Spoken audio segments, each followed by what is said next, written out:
Today on Barca Talk, we continue our rewatchable series as we break down the Clásico from the 2006-2007 La Liga season. This classic game is marked by 3 goals by each side, and more importantly, Messi's first hat-trick. As always, we discuss the players that made the game special, nostalgic moments, and analyze the goals.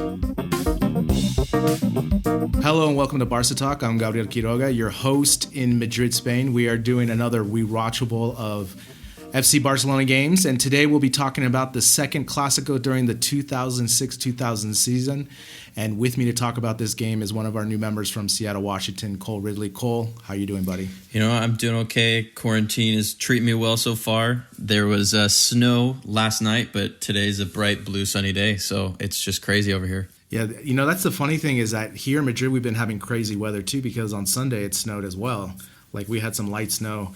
And again, I just can't believe it. You know, it's obviously we're recording today on April, but you know, last week was March, end of March, and we just don't get that kind of weather. And I would say luckily for us here in Madrid, we haven't had great weather. Mm-hmm. So the quarantine has been a little bit easier that way because you're not yearning to go out to the terraces and have beer, for example. Yeah, that's what I was going to say too. When there's snow on the ground, it's easy to be outside, or when it's pouring rain, you know, fine, I'll stay inside, I'll watch Netflix all day. But when it's sunny and you have to stay inside, it is so hard. For sure, and I'm just ripping through Netflix. You know, I was telling my friend, you know, I'm asking for recommendations. I'm more of a movie person than a TV series. Mm-hmm. And I was just making fun with my friend. I was like, I'm just trying to finish Netflix, you know, at this point, because it's just like so many movies, right? Like I work during the day, mm-hmm. I finish around 6:30, and then I'm like, okay, what am I going to do? Work out, okay, and then it's movie time, and I'm just ripping through these movies. I haven't seen anything good this past week. I can't recommend anything, and so I'm always looking for recommendations. Do you have any recommendations for me? I don't have a recommendation of a movie. I do have a television series that is new.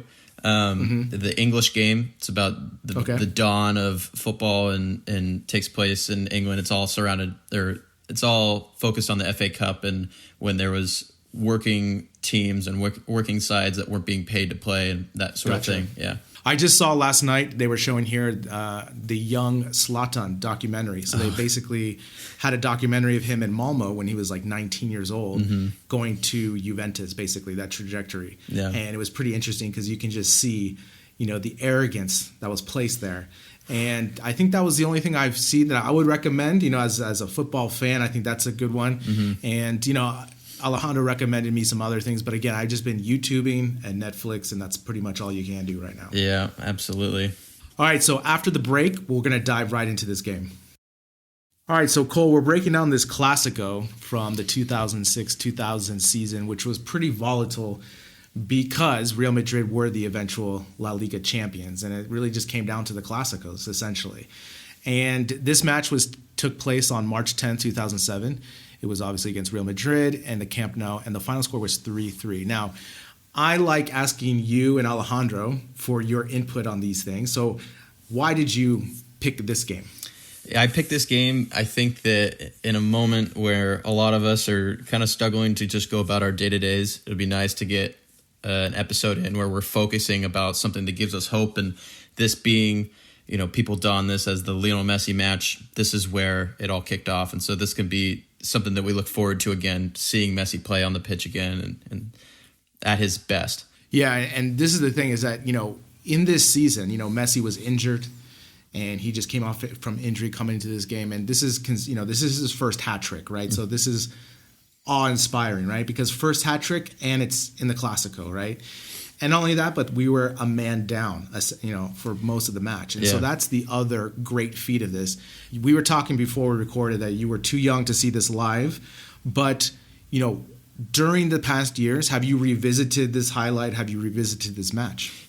Early last summer, I believe, I kind of went through a kick and watched all these games that maybe I was too young to watch and wanted to watch them in full. And then I had started it during this quarantine and went through a bunch of other matches as well. So this was definitely one that stood out. Just like you said, the magnitude of this match and the way that he announced himself to the world, you know, you can't get any larger than that. It was his third appearance against Madrid overall. Yeah, it's crazy. And obviously this was the lightning rod of the legend, basically, right? I mean, these type of moments in games. Now, I watched this game live, and I was telling you before, this is kind of the infancy of really when I really started watching Barcelona in and every weekend, essentially. And, you know, I had the channel at home, so I was able to watch it. And I always knew for Clásicos I was going to watch it. And this match, too, again, you know, how we would talk about on the West Coast, these matches are during the day. And so I just remember watching this match on the couch, obviously by myself because my roommates didn't care about football at all. And so I just remember watching this and just being awe, right, of this Messi guy, because this is also, you know, pre-internet gossip of sports worldwide with YouTube and so forth.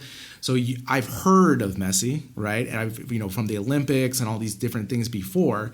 But then actually to see him live, especially in this big match against Real Madrid, was just awesome. And I just remember, wow, I can't believe this guy is 19 years old. Hey, he looks like a kid out there, and he was a kid. Oh my gosh! The way that he would go about, and he still had these antics where he'd get in frustration, and he'd have these moments where you could just see, you know, he's young, he's learning, the chemistry isn't there yet, he's not the leader of this team yet. So watching that is really funny because just in hindsight, we're like, wow, you know, there was a point where he didn't control the match just, you know, off the ball. Yeah, I mean, in this match, you can definitely see the physicality, right? The way Real Madrid players were able to kind of physically dominate him for the most part, you know, especially in the air and just pushing him off the ball. Now, let's get into our first category, and that is the news before the match. So you have here, you did a great job on this mock-up here. Both Madrid and Barca were both knocked out of the Champions League earlier that week. Yeah, that was a big talking point, and I remember a lot of articles that I kind of did a deep dive in to look for what was going on about these two clubs at the time of this match. That was the big one, is they both went out. It was a huge letdown. They definitely didn't meet their expectations in Europe, so this was massive match now because it was going to decide La Liga, or what we thought at the time. And Barca were 1 point off from the top of the table when this game kicked off. Madrid were 5 points back. They were sitting in fourth. So there was a lot of the line here. Yeah, definitely. And the other thing, too, you know, I would say that, you know, Madrid were definitely more bigger favorites in the Champions League than Barcelona because, again, this is the Rijkaard area, right? And so essentially we were hoping for good results, but we were still off. And you can tell in this match, you know, especially with Iniesta and Xavi, you know, they still were at full potential because it wasn't unlocked, right? And also just the formation and what was going on. So I think it was a bigger blow, especially for Madrid than Barcelona, but obviously that leading up to the Clásico is never a good way to lead up. Now, the next one you have here was the table, right? So the three players in this at this moment were Sevilla, Madrid, and Barca, right? So Sevilla were on top by 1, and like you said, Madrid down by 5. But the crazy thing, after all this, Madrid wins the league. They do, yeah. In dramatic fashion. They somehow pulled it off. You know, we thought that this match, us being down a man for 45 minutes, and we fought back each time. We were down one. And we thought, well, you know, we fought back in this match. We took a point, you know, home with us to the next weekend. And, you know, it was ours to lose. And it obviously didn't go that way. Yeah, this is the thing that under Rijkaard, we were just so inconsistent. You know, we would have flashes of 3 games, and then all of a sudden we would lose 2, you know, for example, maybe due to injury or just lack of tactics and so forth. And again, this just came down to head-to-head. You know, Madrid won the first one 2-0. We tied. We ended up with the same points because it's funny. Before I knew it was head, I was looking at the total points. And I was like, wow, our goal differential is much better. And I look and it's like head to head first. And I was like, Newman. So let's go to the next one. Messi was returning from injury. He missed a lot of matches, 18, due to a metatarsal fracture. So essentially, you know, he was unable to walk, right? This is one of the bones in your bone that help you support your foot. You break it, even though it's they say minor break, right? It still hurts, especially if you're running all the time. So again, it's crazy to know that after 18 games, he comes and puts in this performance. Yeah. And, you know, for a footballer, anything on your feet, you know, it's not 100%. You're not 100%. And he did miss 18 matches, but he did have 7 to kind of regain his form back. He got a lot of matches back under his belt, returning from injury. He wasn't quite up to full speed, so this was the game that he announced, you know, hey, I'm back to good. I can do this. This is going to be me. Yeah, it's funny because all the lack of support for Rijkaard, the one thing he did do well was implement Messi, He knew that Messi was a star player in the making, and he knew he could just ride him, and he would be safe for another year, essentially. And again, you have some of the stats lining up before this match, so why don't you give it to us? Yeah, Messi, up to this point, this was, like I said earlier, his third appearance against Real Madrid overall in his career. He had 1 assist in the Liga match in the previous campaign. I think it was at the Camp Nou, if I remember correctly. And then the other interesting note is if you look at the tables from the home table, where it's just their performances based on the clubs that were playing matches as the home side, Barca were up top, Madrid were below 12th. I think they were 13th or 14th. So this was a massive difference because on the flip side, on the away end or the away table, Madrid were flying high and Barca they weren't quite as low as Madrid in comparison, but there was definitely this match of, okay, Barca's the best at home, Madrid is absolutely dominating on the road. So this is as juicy as a Clásico could get back then when we didn't have Messi, we didn't have this Ronaldo rivalry. This was the biggest one, especially because Barca had just won the Champions League the year before. You know, this was kind of turning the wheels again, trying to get Barca to leapfrog over Madrid and overtake them in trophies and status and all. Yeah, it's a good point. And again, this era is so weird to me because of the inconsistency, not only by Barcelona, but by Madrid, right? Mm-hmm. I mean, when I was watching this match, watching all the Galacticos that they had on the team, essentially, this was like Galacticos Part 2, and again, they had an all-star coach in Capello there too as well. And, he was much respected for his tactical vision and discipline and so forth.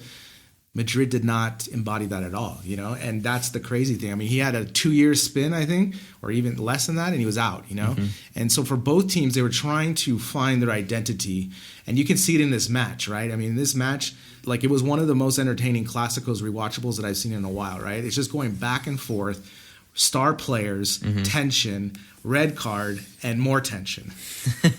Yeah, I mean, if you look at the team sheets, and I think we're about to dive into the starting lineups in a second, but there's just a lot of players that you don't recognize, and you maybe just think to yourself, like, wow, if this was considered, two of the best sides in Spain at the time, and they just really didn't take off from there. They didn't continue to make a name for themselves, or they were gone. And then on the flip side, there was all these guys that were just building their legacy. They were just starting. They were just beginning to announce themselves to the world. Yeah, let's dive in. Let's get into double take, So we'll take a look at the lineups. So for the lineups for Barcelona, we had Eto'o, Ronaldinho, Messi up top. We had Deco, Marquez, Iniesta, Xavi. And then Puyol, Thuram, Olegaur, and Valdez with hair. And then Madrid had Higuaín, Van Nistelrooy, Raúl, Diarra, Gago, and Guti. And then in the back, they had Torres, Helguera, Ramos, Salgado, and then Casillas in goal. So, Cole, double take. Anyone right off the bat that you do a double take in the starting 11? Not exactly. Looking at the bench at the time, I think the only other thing that Barca could have done is played with a 4-3-3. They could have had a right back with Puyol, or Belletti could have came in and slid in there. Slovenia could have played on the left. So there wasn't really a whole lot. I think this is pretty consistent with what Rijkaard was doing leading up until this match. It was pretty consistent for the second half of this year. So this is in March, so about 3 years into this 3-4-3 formation. Nothing really surprising for me. How about you? Yeah, I think the only one, I mean, when obviously this is the lineup he was using, but when I look back at this team, I just look at Olegaur and say, who? He gets the red card in this match. Yep. I don't really remember him. I had to Google him and just kind of find out who he was. And it just draws a blank to me, because he was on the team, yes, and he was a starter and he played a bunch of matches. But when I look at this lineup, that's the first person. The other person, too, is the substitute, Gudjohnsen. Mm-hmm. Man, I forgot about that guy. Yeah. Like, when he came into the game, when I was watching, I was like, what? Yeah. Like, the Swede, right? Is he Swedish? I think he's Swedish. He's Icelandic? Icelandic? Yeah, Icelandic. Yeah. And so when he came in, it's just header. We were just long balls galore. Yeah. And so that was a double take for me. Anyone on Madrid that does a double take for you? Not really. I think the only name that was on the bench that maybe we can associate with some sort of future was Marcelo, but he was brand new. I think that was his first season there, so it makes sense why he wouldn't play. Maybe Robinho not being in there, but he replaced Raúl just after halftime, I believe. So that could have been something that maybe Capello got wrong. Maybe he went with the veteran and should have had more flair on the right flank. Man, he did not like Rubinho. I mean, he reluctantly put him in the match, and in the commentating, they kept calling him bicicleta, which means the bicycle, right? Because he kept doing that bicycle move 3 times too many, right? And that's all he would do. And when I think of Robinho, I think of the talent that he had. But in this upper echelon where the defense is that much better, this is the same thing I come across with comparing him to Vinicius right now, is you have one move, but you have to develop more. And Robinho just annoyed me. When he came into the match, I was like, oh, this guy didn't scare me. Like, I knew he was not going to really score a big goal against Barcelona, maybe against lower teams. Yeah. But against the better talent, he's not going to be able to do it. No, he didn't have that confidence and the skill to do it on a stage like this. Fun fact for you: do you true or false? Do you think Robinho is still playing football professionally to this day? Oh, that's true. That's definitely true. Isn't that wild? He's 36. It blows my mind. He hasn't been in a top 5 league since 2015, and he's still playing. Where's he playing? He is playing. I'm going to butcher this, but Başakşehir in the Super League in Turkey. Oh, Besiktas. No, not Besiktas. Maybe no. Different side. Yeah. Oh, okay. It looks similar, but yeah. I mean, this is the thing is that, Robinho in that era was touted as such a high-priced player. He was. And then flared out, right? I mean, this is what happens to a lot of strikers, especially from Brazil, because they just produce so much talent. Yep.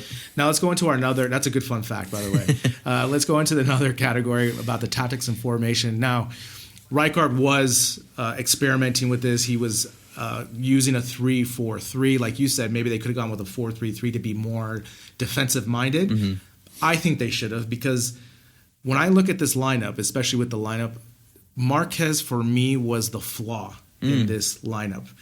Because I think he tried to do long ball too much. Yeah. And he was a defensive liability a couple of times where you would think that he would be better. Mm-hmm. And I just think we would have been more solid with a flat 4.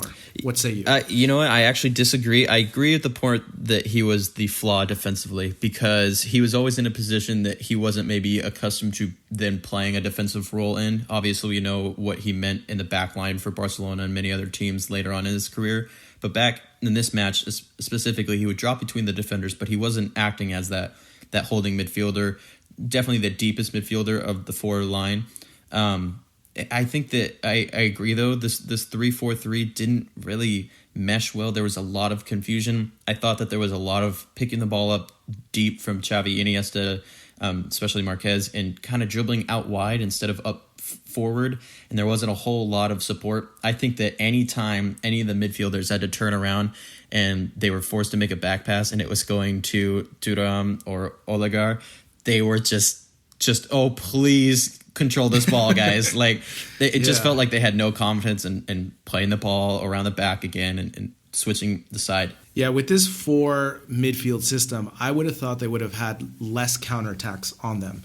And it was quite the opposite. I mean, I take out the part with the 10 men. I'm just talking the first half when we still had the full 11. Mm-hmm. We were going up and down, because we still didn't have that possessive complete style, even though we did win the possessive battle. But Marquez, to me, I think he would have been better on the flat 4 back, helping with Puyol, or because I just don't think of him as a really highly touted midfielder to be making those line passes going through the middle. I think he has other attributes that we could have used. You have here Ronaldinho and Eto'o. Now, I would agree with this sentiment. They use this term all the time here in Spain. They say enchufado, which means plugged in, literally plugged in.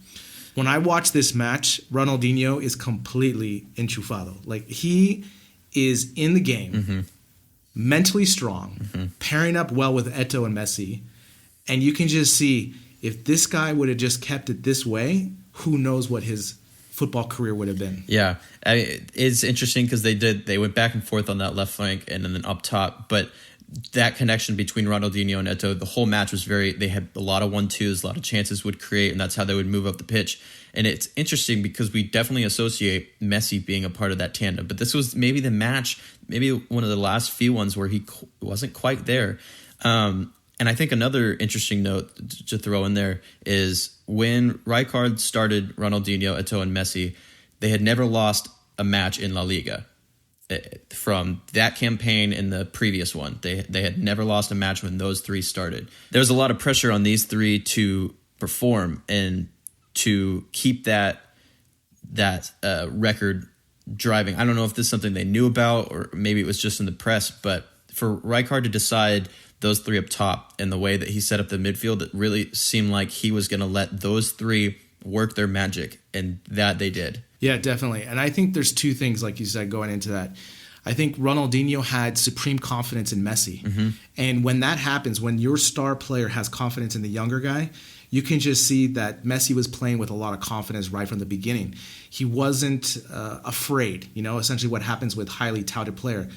The other thing, too, is just like you said, imagine if Messi plays 9 of those games that he missed of 18. Do they get even more points and then run away with La Liga? Yeah, that's definitely something to think about. And like the Ronaldinho, the confidence, I just love the image when him and Eto'o play that 1-2 and Ronaldinho's shot gets blocked by Casillas and Messi smashes it into the top of the net.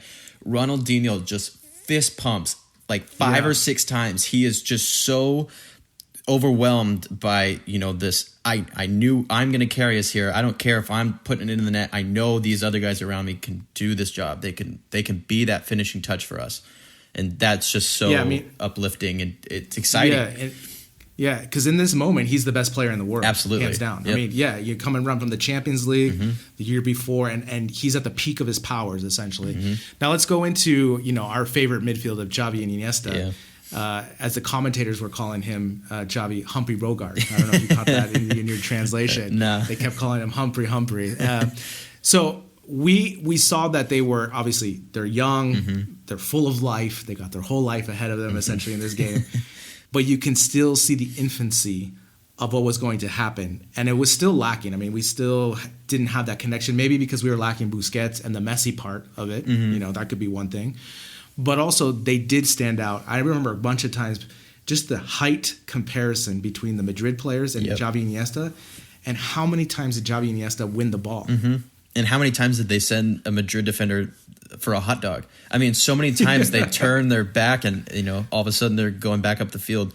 And so many times we saw them drifting back, just like they did in their peak of their careers. But doing it when they're so young, it's like, it's that same feeling with Messi. In hindsight, you're just like, wow, if they only knew at that moment what they were about to do and the moves that they had and the skills and how brilliant they were with the game of football, how mentally above they were the rest of the world. Yeah, definitely. And I remember a couple times where, Iniesta or Xavi would shield the ball and the Madrid defender would try to physically impose them and they couldn't get it. Nope. And then they would just shoo off or they would have to foul, right? And that's just the funny part. So good. Let's get into the key stats of this game. So for Barcelona, they had 59% possession. Madrid had 41%. Shots on target. Barca had 18 with 9 on target and Madrid 13 with 7 on target. I mean, this stat is crazy. 23 fouls for each team. 4 saves for Barca, 6 for Madrid. 3 yellows, 1 red for Barca, and 5 yellows for Madrid. And one of them could have been a red there too, So what stat pops out for you? What stat pops out for me? Man, I think all of them. This whole thing it's crazy. It definitely doesn't tell the game very well. I think the fouls is pretty accurate. This was a very physical match. Actually, no, I'll take that back. I think the fouls on the Madrid side is very accurate. But to imagine there was 23 fouls against or on Madrid, that surprises me a little bit. The other thing is that yellow card on Barca, that should be 2 yellow cards and no red because that Oligar tackle for the PK. Well, we'll dive into that. That is some interesting call. I think the stat that pops out for me is 2. The fouls, just like you said, but also the possession, because Madrid was playing a man up for the majority of the second half.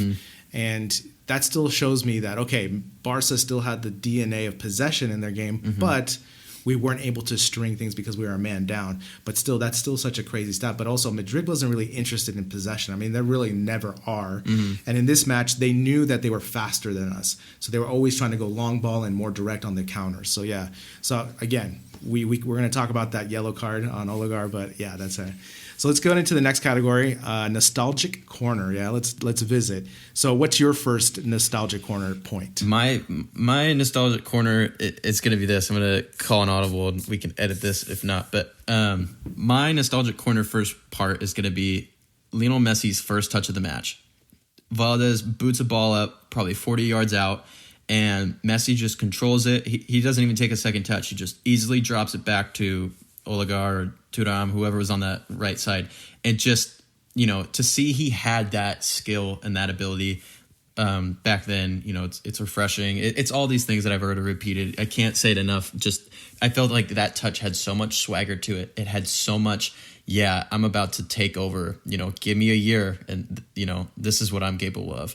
I mean, he didn't do that just once. No, he did did it a couple times. And the commentators even noticed that again, Valdez did another long ball on the flank on the right side, and he just headed it down perfectly with the right amount of pace and, pressure that it just laid perfectly. And they were just like, oh my God, his first touch is magic. It's It wild. is.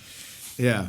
I don't know if I ever told you this, but the first time I saw Barca in person, I saw Dani Alves and Messi warm up together. And I'm telling you, I was speechless after this. They were doing 30-yard long balls without the ball touching the ground. They would just bring it, hit it up again. And I was just, my friend's like, what's wrong with you? I said, that is so hard to do. Yeah. And to even do it within 10 feet of each other, let alone 30 yards. And they were just pinging it off each other. So talking about that first touch swagger, he's had it then, he'll have it now, and he'll have it forever. So let's go into the next one. What's your next nostalgia corner? My next one is Iniesta. This is when he was beginning to show us to the world, and he was just gliding across the pitch. I mean, he was so smooth the way he would turn his shoulder or dip his shoulder, and boom, he's gone. Like you said, Madrid was trying to be very physical in this match, and Iniesta and Xavi just weren't having it. They would say, yeah, you can do that. That's fine. I'm absolutely not going to win you in a header. I'm not going to be able to contest it for a loose ball as well, but I have these touches. I have the ability to shake you, and I have the ability to get rid of you. I have the ability to move the ball a lot quicker than you. Just the way that they were controlling that game in such a second, backseat driving kind of a way, Yeah, I think that's a good point because, again, like you said, they knew that Madrid was more physical, but they knew that Madrid couldn't go through them to get the ball. And so they used their bodies so well to defend the ball, guard it, and then pass properly, which is such a hard skill to do. Yeah. All right, so we have another one. Marquez in midfield. We both have our opinions. I think we disagree on this. Again, I just, I know Marquez was a long-term player for Barca, but I still didn't think he was good enough to be in the starting. I know he had some good moments with Barca, but I just thought there were other players either in La Masia or free agents that we could have got that would have upgraded that position.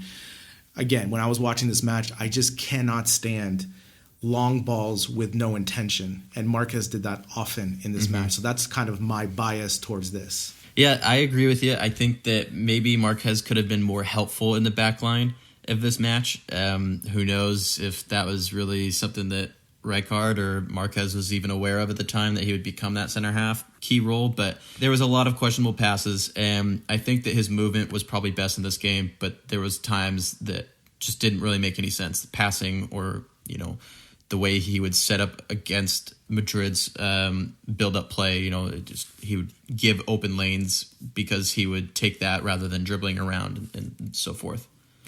Yeah, I just think he would have been better playing in the back four as a center back, because then he wouldn't have to feel that he would have to play make or try to drive the play forward as much. I mean, how many times did he try to go to Ronaldinho in that corner? Yeah. I mean, so many times, and he was less than 50% accurate connecting with him, and so that's all I'm saying, because those are just counterattacks that go the other way. That's all I'm looking at. Yeah. Now, let's talk about the Ronaldinho-Eto'o tandem. Like we just said, Ronaldinho was at the peak of his powers at this time. When I'm watching this match, it's not only the speed, but also the tenacity, the power that he has. And every time he's at the edge of the box, not only the crowd senses it, you sense it, the commentators, that something magical is going to happen. So again, this tandem was really just at the peak of their powers, essentially, in this season.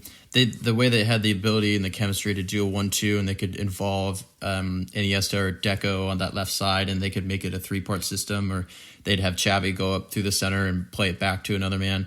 This was the peak of that relationship between the two. I think the peak of Eto'o and Ronaldinho for sure. So watching that again reminded me, I saw an interesting kind of post. Everyone's doing their best during this quarantine time. What player have you re-fallen in love with? watching replays. And for me, it's Eto'o. Just he was so skillful, but he was such a lethal striker at the same time. He had the footwork, he had the speed and the agility to really make things happen. And sometimes you just kind of forget that. You think of more just, he gets the ball in the box, it's over. But he had a lot more to him. Yeah, it's a good point. And again, I enjoyed watching these two because you can just see the power, the speed, the chemistry, the passing, and also just everything you would ever want in a tandem. Mm-hmm. Let's go to the last one, my favorite. Yeah. Victor Valdez's hair. I mean, that is on fire in this match. You could have put orange and yellow hair dye in it. Someone would have ran out there with an extinguisher, probably. Yeah, I mean, it's funny because when you think of Victor Valdez, you think of the clean-shaven Mr. Clean look, mm-hmm. and in this match, he hasn't done that yet. So it's just funny to see. And obviously, also Casillas. Casillas' hair is also he's got the rat tail going on. Yeah. And both of them are really young, and they just got this, early 2000s hairstyle going on. Definitely, either one of them could have been in a boy band that only made, a state tour instead of a nationwide tour, for sure. All right, let's go into I added this category a little bit because I love talking about commentators. Yeah. We're going to call this the Dick Stockton commentator corner. So for people who don't know Dick Stockton is a longtime broadcaster in sports in the U.S. He was really good in the 90s, early 2000s, but obviously he's older now, and he's lost that fastball. So we're going to talk about the commentator in this match from the replay I saw, which was the Spanish version from La Sexta. So here in Spain, they used to show it on public TV, and this is kind of the last years, Cole, when they were showing it on public TV. So the commentator on this, the main guy, is Manolo Lama, and this guy is very famous here in Madrid. He has a radio show. He does the play-by-play on radio. You should check out his videos because he's very emotional. But one of the things I do like about him, I mean, he is heavily Madrid biased because he does their radio essentially. Mm-hmm. But in this match, he was trying to be as neutral as he could. He loves giving nicknames. Yeah. And he has two here, that he was just constantly saying. And that the first one I told you, Javi, was Humphrey Bogart. And he just kept saying Humphrey Bogart all throughout the game. And the other one was for Puyol, and that's Tiburon, which is shark. And he always gives these nicknames all the time, and he just keeps using them. Like, for example, with Ronaldo, he calls him a bicho. So basically, he loves using his nicknames. I love his goal call, mm-hmm. but he is a little bit too much because obviously he's on the Madrid point of view. Yeah. I don't know if you could sense this on the replay when you were watching it. Not so much, but I definitely have a passion for broadcasters and commentators, so I'm glad we're adding this topic in. And I like hearing you say, I'm going to work on my Spanish so I can watch all these games on these old sites and have a better feel for nicknames and being able to understand when they're talking about certain players and what they're, the content of what they're saying exactly. I mean, that's how I originally learned Spanish, was watching games when I was a kid. So It does help. Yeah. Okay. Just because you just start hearing the repeated words and verbs and so forth, and you'll go through. All right, let's dive into these 6 goals, which were just a variety of goals all around, right? We got basically almost had everything. Yeah. So let's go into the first one. It was scored in the 5th minute by Ruud van Nistelrooy. And, this guy had the biggest forehead in world soccer at the time. I mean, this guy had the biggest forehead. I mean, this guy, every time I watch him, he was a really good striker at the time, mm-hmm. highly touted for the Dutch, mm-hmm. comes over from Manchester United, and he plays for Real Madrid. He scores the first one. What did you see in this goal? I saw just absolute confusion at the back. It's a sloppy clearance. It falls right to him. I mean, if he missed that, he probably would have left Madrid that night. It was a golden opportunity. And I don't enjoy seeing this, but seeing Puyol, how much of a leader he was. As soon as the ball hit the net, he's turning around. He's looking at guys. They're trying to work on it. Maybe it wasn't very proactive. I can't understand what he's saying. He didn't look too pleased, but a lot the sense of Puyol's leadership. Miss seeing that on the pitch. Something that we could have today. But yeah, it was absolute golden opportunity. It's 1-0. Terrible start to the game for Barca, especially so early. Yeah, I mean, again, this kind of set the tone for the game, right? Mm-hmm. Because Madrid were lethal in their conversion in this match. I mean, they were able to make the best of their opportunities. And like you said, confusion in the back. Again, Marquez not coming back full sprint. Puyol was exposed, and Van Nistelrooy did a really good job of just finding the hole and just basically making a nice pass mm-hmm. into the goal, into the wide open net. But then soon after that, Cole, yes, Messi comes, 11th minute, ties the match. What did you see in this? Well, there was the build-up on the left side, like I mentioned earlier. Ronaldinho and Eto'o were playing well together, and they involved Iniesta. And Eto'o kind of brings up this loose ball near the edge of the box, and he finds Messi making this darting run in the box. And the thing I kept listening over and over again, and the amount of replays they showed on TV of just trying to analyze, was Messi offside? It was very close, but he was absolutely onside. He makes this run in. He's wide open, and he actually, the thing I love most about this goal, and this is the first goal for Messi against Real Madrid. He now has over 25, but this very first one against Iker Casillas, he doesn't go near post. He goes far post. There's this finesse on that ball. Yeah, it's beautiful. Yeah. I mean, because we've seen this type of goal for so long now. But when you see it on this first one, right, against Madrid, like you said, it's not only the finesse, but it has enough power and it's accurate. And Casillas has no chance.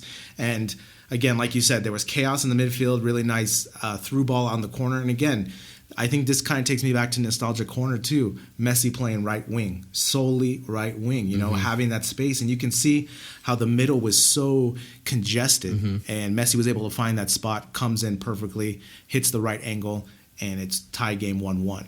Now let's go into the next one. Now we're gonna this was flimsy, as we talked about with Oligar. So Van Nistelrooy gets a penalty goal here in the 13th minute. So again, this is 5th minute, 11th minute, 13th minute, just bang, bang, bang right off the bat. Yeah. And obviously Guti gets fouled in the box by Oligar. You said it's flimsy. I said it's flimsy. But however, the referee was right there. He was literally, I want to say, a yard away, 2 yards away. Yeah. So he had the perfect play on the call, and that was going to be very difficult to get that overruled. Yeah, and the thing that sucks most, back then, this isn't where there was those double penalties, basically. Oligar gets a yellow here that later proves costly for Barcelona and the way the match progresses. But yeah, it's such a soft penalty decision. I think that the reaction was pretty fair from Oligar. He was upset. A lot of Barca players were shaking their heads like, no, this can't happen. Because we go down, we equalize 5 minutes after, and then 90 seconds later, we're staring at another opportunity where we're going to be down, and we're going to have to play back into the match. Yeah, it's a good point. And the other thing, too, is this goes back to defending. Oligar was late to react because he was chasing. And instead of just kind of, there's two ways that you can approach this. You can full sprint and then get juked like he did and had to trip, or you just kind of pressure him towards the left of the corner. I know this is hindsight, don't get me wrong. But again, Oligar was caught between no man's land, and he just made the trip, and Guti took full advantage. Van Nistelrooy slaughtered it past, and again, the forehead has 2 goals in this. Let's go into the next goal now. This is one of my favorite goals. 28th minute. I mean, look at this. 13th minute, 28th minute. I mean, barely time to take a break. Messi scores on this rebound. Well, it is that, like we keep saying, Ronaldinho, Eto'o 1-2 down the left-hand side. Ronaldinho's shot is blocked by Casillas, and Messi smashes it into the top of the net. First touch, first time. And it wasn't like it was a wide-open net. Casillas got back up. I think it was Ramos's long, ugly hair that was flying across too. Someone's greasy hair had a chance, but, I mean, where Messi put it, and with so much pace, I mean, the ball was either going to the back of the net or someone was leaving on a stretcher. This game is 2-2. It's wild at this point. The crowd, the camera angle from the television broadcast is shaking. This is a huge match, and it's only getting bigger and bigger with each time Barcelona go behind, but they kept fighting back. And up until that point, and it didn't really stop, Barcelona completely controlled this match. There was possession. They were the ones progressing deeper and deeper into the Real Madrid half. I wouldn't say that it was any more pretty and more effective than what Real Madrid were doing, but they had the possession here. They were continuing to press. It felt like there was cracks that were going to break, and it was going to be Barca's night at the end of it. When I look at this goal, we talked about Messi's first touch, and we've talked about his passing in this already, but again, the technical ability that he has, the ball is bouncing. He hits it on a volley, basically, right? Like, completely on a line, unsavable, top net, and to be able to do that, and that when I was watching that goal, I was like, 2% of professionals are hitting that perfectly like that. I mean, 2%, if that, 5%. You wish you can hit a volley like that, you know. And the way he roofed it and was able to do that technically was just wow. It was just even the commentators were going nuts of just the technical ability and to be able to pull that off. And like you said, Ronaldinho fist pumping after knowing how important that goal was. Obviously, throughout the game, going to halftime, we get the Oligar red card, on the flimsy foul again. Yep. So he has 2 yellows. He goes off, and all of a sudden, Madrid is 1 man up, and it's still pretty tight going back and forth. And it's funny because you said earlier you couldn't tell whose long hair was, and I was going to bring up because they all had long hair. They were all clones of Beckham essentially on that team. Gago, Ramos, Guti, Salgado, Guti, they all had the long hair going, and they all looked the same, right? So it was very hard to distinguish a little bit, especially knowing where they were on the field. But in the 73rd minute, Madrid gets this opportunity from a free kick on the edge. And again, as we always know, in their DNA, our DNA is passing and technical ability. Madrid's is physicality and headers is what I think of the first things of Madrid. Yep. And this is no different. Ramos gets this header goal. It was kind of weird because the commentators didn't know if Puyol had a hand in that goal or whatnot, but it was clearly Ramos. Ramos hit, I have to give him credit, a really nice heading goal. It beat Valdez in the top left. What did you see in this goal? Yeah, it was really tough. If that ball didn't go into the net, there was an argument that maybe Puyol even fouled Ramos. It was very physical. I'm glad that there was no decision. I'm also I'm not glad that the ball went into the back of the net, but I think it was interesting. Ramos, he hits this ball and it kind of goes, it's kind of like a flick on basically, and he falls down and he's not facing the goal, and he gets up and he doesn't even know he put the ball in the back of the net. It's the other Madrid players running toward him to celebrate that he realizes, I put that in. And Puyol looks very distraught with himself. He looks defeated. He definitely can't believe, with the amount of physical pressure he was putting on Ramos in the area, that ball somehow ended up in the back of the net. And it just like Messi's. It was very precise, the way that it ticked off the underside of the crossbar into the netting, not even into the back of the goal area, but into the netting. It was very precise, 1 in a million chance. Barcelona once again down 3-2. Yeah, and again, if we're gonna predict the future for Xavi and Iniesta, we can predict with Ramos. He is an incredible header. The way he attacks that ball, he just has a sixth sense of anticipation. And obviously, we've seen in Champions League finals and all these things that these moments that are crucial. And again, the type of header he did with the back flick, essentially. I'm doing this on video right now for you. Back and to the right? Like this. It's a lot better technique, I'll tell you that. Yeah. He was able to connect and just find the corner, and that's a really difficult type of header. Enough praising of Ramos on this, all right? Well, let's go into... We could, go ahead. Before we could talk about that celebration. Oh, okay, go ahead. Yes. I mean, disgusting. Yeah. He gets up and he does this little prance off of the FIFA video game series, and it's just... I think this is where it all started. You and I looked this up beforehand. This was Ramos' second season in Madrid.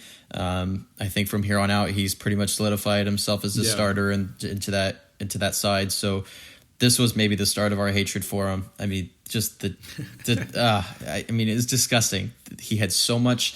I don't want to get into it. I can't. Yeah, I understand it because, when I was watching this match, it just brings those feelings because it's the antithesis of our team to a T, right? Like just the long hair, the physicality of these players, the way they look, the white uniform. It's just like all those things put together. And it's all that put together. Well, let me bring it back to you with some joy. Yeah. The final goal with Messi, obviously in the 91st minute. When, yes. And it was funny, on the replay, they kept showing shots of the two presidents, right? And you could see Laporte was just biting his teeth and the other guy's smiling and all that. Yeah. And Madrid is, minutes away from getting the 3 points at the Camp Nou, winning both Clásicos. And this moment happens. When I first saw this live, I just couldn't believe what I saw. The angle that Messi was able to hit on this, beat Casillas far post, and the other thing too, beating Ramos, which is, the best part of it. Yep. Ronaldinho finds him top of the area. He makes a run into the box. Messi picked up the ball more central. It wasn't on the right wing. He finishes the shot in the left hand side of the penalty area. He beats Helguera. He beats Ramos, and he again goes far post, strong boot, left foot, beating Casillas again. I mean, it was chef's kiss. That's how that goal was. Love it, chef's kiss. The other thing too, later on in this match, Messi did float in the middle, and this is what created this chaos in this goal. Again, I was talking earlier how he was more on the right wing, but when they became a man down, he was definitely more in the floating part, helping out as much as possible. And in this part, he was able to break free. And again, for example, I'm always comparing Ramos and Puyol or Ramos and Piqué in defending and the way they defend. Ramos is always going to ground and not using the right angles. And in this moment, he should have maybe just kept running with him. And I think maybe would have thrown Messi off a little bit. Yeah. But that finish is just absolutely brilliant. Chef's kiss done. And the beginning of the legend, essentially. Yeah, you listen, if you go back and find I can't find the whole entire match in English commentating, but there's these highlights, and I don't remember who the commentator was, but he deems it as soon as the ball's in the back of the net, and Ronaldinho's on top of Messi, or Eto'o, maybe it was, celebrating on top of him on his back. He says, "This will be remembered as the Lionel Messi match. He equalizes for 10-man Barcelona. Remember the name. You'll hear it for the next 10 years." And I'd say he was wrong about just that last part. It's not 10 years. It'll be a lifetime. Yeah. And sooner than later. Yeah. Also, the other thing too that's interesting with the sliding doors type of thing that happens is that Capello back in Juventus his last year wanted to sign Messi. He did, yeah. After the thing, and then here he sees him full on in person, basically 2 years later, doing this moment, this feat, right? Because again, it's one thing to score a goal in injury time when a man down, you draw this up when you're a kid. But to have a hat trick, to do that as your first hat trick ever as a professional against your biggest rival, I mean, that is just completely bonkers. Yeah, the eternal rival. And this wasn't, an early season Clasico. This was the juiciest one of the year, probably of the last 3 years up until that point. And it's like Barca were dangling Messi in front of Capello. You wanted him after the Joan Gamper, were insulted. You wanted a loan. You weren't going to get him in the first place, but the fact that you're only going to want to loan him, just dangling in front of him going, this guy is going to ruin your life. He's going to make your job hell. Definitely. And again, this match was really, really entertaining to watch again. Some matches when we do the rewatchables and some other classic matches I watch, it's difficult just because maybe the pace or the lack of skill. Yeah. But this one had everything. I was watching it today when I was talking with some friends and so forth, and I just couldn't take my eye away because the action was so back and forth, and it was just really entertaining all around. It was. I'll agree with you. The pace was a lot slower in this, and it is not this tiki-taka football that we like. There was some spurts of it from Barcelona where it was beautiful passing and movement and triangles and 1-2s. But for the most part, this was kind of a scrappy game again. The tempers were lost pretty early. It was back and forth. It could have gone either way, obviously, as we know from the scoreline. But for Barca to fight back each time, they did it in front of their own crowd. And the man who gets them there is 19-year-old, just breaks through. He's on every Spanish newspaper after that for probably up until today even. That's a good point. Do you have any last talking points about this match? No, I don't have any last talking points. I'll ask you this. Did you, by chance, read Sid Lowe's report on that match the day after it happened? No, I didn't. I'll send it to you, and I'll find a way to put it on our Instagram page so others can check it out too. It's funny because, he's saying it in such, and I'm a big fan of Sid Lowe and the TSFP guys, but there's such this way of innocence of, no one in the world knows what this little man's about to do. Yeah. No one knows. And Sid Lowe, you're just reading his writing. You're like, oh, yeah, this is back when, no one praises him. No one looked at the ground he walked on and worshipped it. This is the beginning. I mean, he's still considered a rookie. Yeah. This is the thing. Like, the rookie carries the socks of the players, essentially. That type of thing. You have the rookie hazing, Yeah.